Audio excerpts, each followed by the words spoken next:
आज है 11 अगस्त 2025 दिन सोमवार। Welcome back to clean news UP. चलिए देखते हैं उत्तर प्रदेश की 25 फटाफट बड़ी खबरों को। यूपी विधानसभा में एआई पाठशाला का आगाज, सीएम योगी की सर्वदलीय बैठक में बड़ा ऐलान। लखनऊ में रविवार को मुख्यमंत्री योगी आदित्यनाथ की अध्यक्षता में आगामी मानसून सत्र से पहले सर्वदलीय बैठक हुई। बैठक में विधानसभा अध्यक्ष सतीश महाना, मंत्री सुरेश खन्ना समेत विभिन्न दलों के विधायक मौजूद रहे। सत्र के एजेंडे में प्रदेश विकास, कानून व्यवस्था और सामाजिक आर्थिक मुद्दों पर चर्चा हुई। उज्ज्वला योजना के लाभार्थियों को एलपीजी सिलेंडर पर 300 रुपए की सब्सिडी 2025-26 तक जारी। केंद्र सरकार ने उज्ज्वला योजना के लाभार्थियों के लिए बड़ी राहत का ऐलान किया है। प्रधानमंत्री नरेंद्र मोदी की अध्यक्षता में केंद्रीय मंत्रिमंडल ने 14.2 किलो की एलपीजी सिलेंडर पर 300 रुपए की सब्सिडी जारी रखने की मंजूरी दी। ये लाभ वित्तीय वर्ष 2025-26 तक मिलेगा और इसके तहत उज्ज्वला उपभोक्ताओं को साल में अधिकतम 9 बार सिलेंडर भराने पर सब्सिडी दी जाएगी। यूपी के सरकारी कर्मचारियों को घर बनाने के लिए 25 लाख तक लोन, योगी सरकार का बड़ा फैसला। योगी सरकार ने प्रदेश के सरकारी कर्मचारियों को घर बनाने या खरीदने के लिए बड़ी राहत दी। अब कर्मचारियों को 25 लाख रुपए तक का लोन 7.5% ब्याज दर पर मिलेगा, जबकि पहले यह सीमा सिर्फ 7.5 लाख रुपए थी। ये सुविधा केवल उन्हीं कर्मचारियों को मिलेगी जिन्होंने न्यूनतम 5 साल की नियमित सेवा पूरी की हो। सरकार के इस फैसले से प्रदेश के लगभग 8 लाख सरकारी कर्मचारी लाभान्वित होंगे। बढ़ी हुई लोन सीमा से कर्मचारियों के लिए अपने सपनों का घर बनाना आसान होगा। त्योहारी सीजन में जीडीए का तोहफा, पाम पैराडाइज में 120 सस्ते फ्लैट का कब्जा और नई योजना का पंजीकरण। गोरखपुर विकास प्राधिकरण ने त्योहारी सीजन में घर का सपना देखने वालों को बड़ी खुशखबरी दी। नवरात्र में देवरिया बाईपास स्थित पाम पैराडाइज आवासीय योजना में एलआईजी और ईडब्ल्यूएस वर्ग के 120 सस्ते फ्लैट का कब्जा सौंपा जाएगा। इसके साथ ही दिवाली तक गोरखनाथ क्षेत्र में प्राधिकरण की पहली बहुमंजिली आवासीय परियोजना के फ्लैट के पंजीकरण की शुरुआत होगी। बाढ़ प्रभावित क्षेत्रों में लापरवाही बर्दाश्त नहीं, सीएम योगी ने दिए युद्ध स्तरीय तैयारी के निर्देश। गोरखपुर दौरे पर मुख्यमंत्री योगी आदित्यनाथ ने अधिकारियों को सख्त निर्देश दिए कि बाढ़ की आशंका वाले क्षेत्रों में बचाव और राहत कार्यों में किसी भी तरह की लापरवाही बर्दाश्त नहीं की जाएगी। उन्होंने कहा कि तैयारियां युद्ध स्तर पर हो ताकि जनता को किसी तरह की परेशानी ना हो। बैठक से पहले मुख्यमंत्री ने जिले और शहर का हवाई सर्वेक्षण किया और बारिश से प्रभावित इलाकों का हाल जाना। एमएमएमयूटी में बनेगा power grid girls hostel, 13.66 crore की लागत से होगा निर्माण। गोरखपुर के मदन मोहन मालवीय प्रौद्योगिकी विश्वविद्यालय में गर्ल स्टूडेंट के लिए नया पूर्ण वातानुकूलित हॉस्टल बनने जा रहा है। इस प्रोजेक्ट को power grid corporation of India अपने सीएसआर फंड से 13.66 करोड़ रुपए की लागत से तैयार करेगा।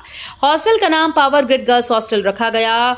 एमएमएमयूटी और पावर ग्रिड के बीच इस परियोजना के लिए औपचारिक एमओयू 26 अगस्त को विश्वविद्यालय के दीक्षांत समारोह में साइन होगा। गाय के गोबर से बनेगी 225 लीटर पेट्रोल के बराबर मीथेन, 5,500 किलोमीटर चलेगी कार। उत्तर प्रदेश में मुख्यमंत्री योगी आदित्यनाथ के विजन और गौ माता की कृपा से ग्रामीण अर्थव्यवस्था को नई रफ्तार देने की तैयारी है। प्रदेश में पहली बार बड़े पैमाने पर गाय के गोबर से मीथेन गैस तैयार की जाएगी। विशेषज्ञों के अनुसार एक गाय के गोबर से सालाना 225 लीटर पेट्रोल के बराबर मीथेन उत्पन्न होगी। इस गैस को शुद्ध कर सीबीजी में बदला जाएगा, जिससे एक कार 5,500 किलोमीटर से अधिक की दूरी तय कर सकेगी। सरकार बदलेगी पेट्रोल पंप लाइसेंस नियम, अडानी समेत नए खिलाड़ी उतरेंगे ईंधन बाजार में। आने वाले दिनों में पेट्रोल डीजल बेचने के लिए पेट्रोल पंप खोलना आसान हो सकता है। सरकार वैश्विक ईंधन परिदृश्य में बदलाव को देखते हुए पेट्रोल पंप लाइसेंस जारी करने से जुड़े नियमों में ढील देने पर विचार कर रही है। पेट्रोलियम और प्राकृतिक गैस मंत्रालय ने 2019 के दिशा निर्देशों की समीक्षा और ऊर्जा सुरक्षा व कार्बन उत्सर्जन में कमी के राष्ट्रीय लक्ष्य को ध्यान में रखते हुए एक विशेषज्ञ समिति का गठन किया है। नोएडा में 11 करोड़ से बनेगी नई सड़क, 2 लाख लोगों को मिलेगा आवागमन में राहत। नोएडा प्राधिकरण ने बरौला स्थित एसडी पब्लिक स्कूल से सिंचाई विभाग नाले के किनारे 1500 मीटर लंबी नई सड़क बनाने का फैसला किया। इस परियोजना पर 11.20 करोड़ रुपए खर्च किए जाएंगे। नई सड़क बन जाने से सेक्टर 50 और 49 की ओर से आने जाने वाले करीब 2 लाख लोगों को आवागमन में बड़ी राहत मिलेगी।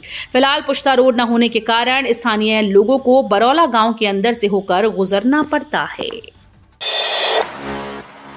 गंभीर बीमारियों का पूरा इलाज खर्च उठाएगी यूपी सरकार, सीएम योगी का आश्वासन। गोरखपुर के गोरखनाथ मंदिर में जनता दर्शन के दौरान मुख्यमंत्री योगी आदित्यनाथ ने गंभीर बीमारियों से पीड़ित लोगों को आर्थिक मदद का भरोसा दिलाया। उन्होंने कहा कि मरीज बेझिझक देश के किसी भी अच्छे अस्पताल में इलाज कराएं, उपचार में आने वाला पूरा खर्च राज्य सरकार वहन करेगी। सीएम योगी ने स्पष्ट किया कि आर्थिक तंगी के कारण किसी का इलाज बीच में न रुके, ये सरकार की प्राथमिकता है। रक्षाबंधन पर यूपी रोडवेज का रिकॉर्ड, 3 दिन में 75 लाख यात्रियों ने किया मुफ्त सफर। रक्षाबंधन के मौके पर यूपी में मुफ्त बस यात्रा योजना ने नया इतिहास रच दिया है। मुख्यमंत्री योगी आदित्यनाथ की ओर से दी गई 3 दिन की फ्री बस सेवा का लाभ 75 लाख से अधिक यात्रियों ने उठाया। खास बात यह रही कि इस बार महिलाओं के साथ एक सहयात्री पुरुष को भी मुफ्त यात्रा की सुविधा दी गई। परिवहन निगम के अनुसार सामान्य दिनों में 14 से 15 लाख यात्री सफर करते हैं, लेकिन 8 और 9 अगस्त को यह संख्या 50 लाख के ऊपर पहुंच गई, जिसमें 70% महिलाएं थीं। राजगढ़ बुधनी छतरपुर में नए मेडिकल कॉलेज, मेरठ में युवाओं को इंटरव्यू से नौकरी का मौका। प्रदेश में चिकित्सा शिक्षा को बढ़ावा देने के लिए अगले साल राजगढ़, बुधनी और छतरपुर में नए मेडिकल कॉलेज शुरू होंगे। फैकल्टी की कमी को पूरा करने के लिए चिकित्सा शिक्षा संचालनालय ने भर्ती प्रक्रिया तेज कर दी। वहीं मंडला का मेडिकल कॉलेज भवन निर्माण में देरी के कारण अब 2027-28 सत्र से शुरू होगा। दूसरी ओर पश्चिमी यूपी के मेरठ में युवाओं के लिए रोजगार का सुनहरा अवसर है। कन्नौज में 22,291 मनरेगा महिला श्रमिकों को 1 साल से नहीं मिला काम। कन्नौज में मनरेगा योजना से जुड़ी 22,291 महिला श्रमिकों को पिछले 1 साल से काम नहीं मिला। जिले में कुल 1,75,888 श्रमिक पंजीकृत हैं, जिनमें से 72,265 सक्रिय नहीं हैं। 1,40,926 जॉब कार्ड पंजीकृत हैं, लेकिन सिर्फ 89,419 ही सक्रिय हैं, जबकि 51,496 निष्क्रिय पड़े हैं। महिला श्रमिकों की संख्या 51,912 है, जिसमें से 29,621 सक्रिय रूप से काम कर रही हैं। वाराणसी में गंगा का जलस्तर घटा, घाटों पर सफाई अभियान से लौटी रौनक। वाराणसी में गंगा का जलस्तर तेजी से घटने के बाद घाटों पर जमा गाद और कीचड़ की सफाई का कार्य शुरू हो गया है। इसका उद्देश्य गंगा आरती को पुनः शुरू करना और पर्यटकों व तीर्थ यात्रियों को साफ सुथरा वातावरण उपलब्ध कराना है। गंगा सेवा निधि के सदस्य पंडित राजू झा के अनुसार पिछले 3 से 4 दिनों में जलस्तर 15 फीट से अधिक कम हुआ, जिससे घाटों पर मिट्टी के बड़े ढेर जमा हो गए। लखनऊ जयपुर वंदे भारत का प्रस्ताव, मैलानी नानपारा रूट पर 31 अगस्त तक ट्रेन पर रूट। लखनऊ से जयपुर के बीच वंदे भारत एक्सप्रेस चलाने की संभावना बढ़ गई। पूर्वोत्तर रेलवे ने इस रूट के साथ गोरखपुर, आगरा फोर्ट, बनारस, जबलपुर और इज्जत नगर, चंडीगढ़ मार्गों पर वंदे भारत संचालन के प्रस्ताव रेलवे बोर्ड को भेजे हैं। उम्मीद है कि 15 अगस्त तक मंजूरी मिल सकती है। वहीं लखनऊ मंडल के मैलानी नानपारा रेलखंड पर भीराखेरी पलिया कला स्टेशन के बीच जलभराव के कारण ट्रेन का संचालन 31 अगस्त तक रोक दिया गया। यूपी में 27 लाख की चालान, 81% बकाया, व्हाट्सएप चैटबॉट से होगी वसूली। उत्तर प्रदेश में पिछले 1 साल में 27 लाख से अधिक की चालान जारी हुए, जिनकी कुल राशि लगभग 1,411 करोड़ है। इनमें से सिर्फ 19% राशि वसूली गई, जबकि 81% यानी 790 करोड़ रुपए से ज्यादा अभी बकाया है। बकाया वसूली के लिए परिवहन विभाग ने नया तरीका अपनाया, blue tick verified WhatsApp chatbot. इसके माध्यम से वाहन स्वामियों को सीधे नोटिस भेजे जा रहे हैं।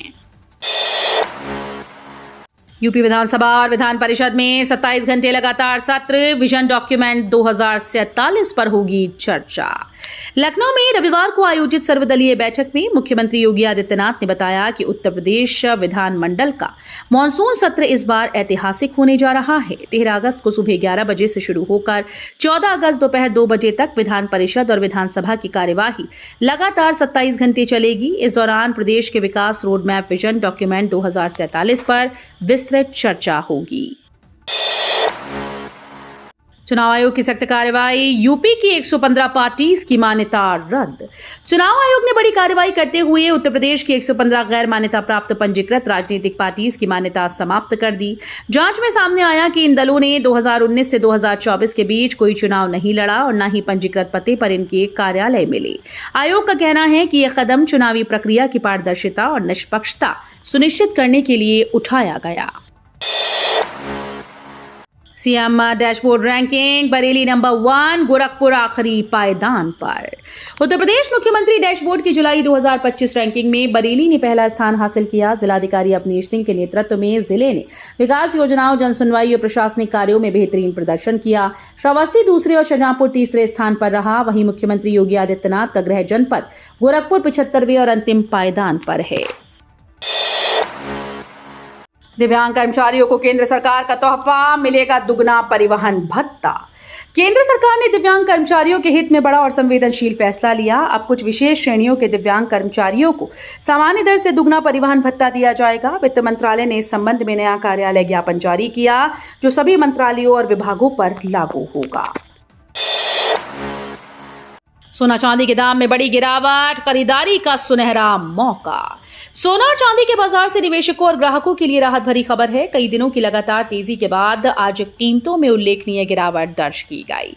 इंडियन बुलियन ज्वेलर्स एसोसिएशन के ताजा आंकड़ों के मुताबिक सोने के दाम प्रति 10 ग्राम 500 से 1000 रुपए तक गिरे, जबकि चांदी के भाव में भी कमी आई। जन्माष्टमी पर श्री कृष्ण जन्मभूमि से धर्मांतरण विरोधी संकल्प, गूंजेगा एकता का नारा।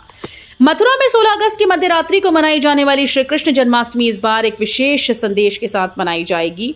श्री कृष्ण जन्मभूमि मंदिर परिसर में हजारों श्रद्धालु धर्मांतरण के खिलाफ एकजुट होकर संकल्प लेंगे और नारा गूंजेगा, एक रहेंगे, नेक रहेंगे और धर्मांतरण से मिलकर लड़ेंगे। श्री कृष्ण जन्मभूमि सेवा संस्थान के सचिव कपिल शर्मा ने कहा कि देश भर में बढ़ती धर्मांतरण और लव जिहाद की घटनाओं के खिलाफ जागरूकता जरूरी है।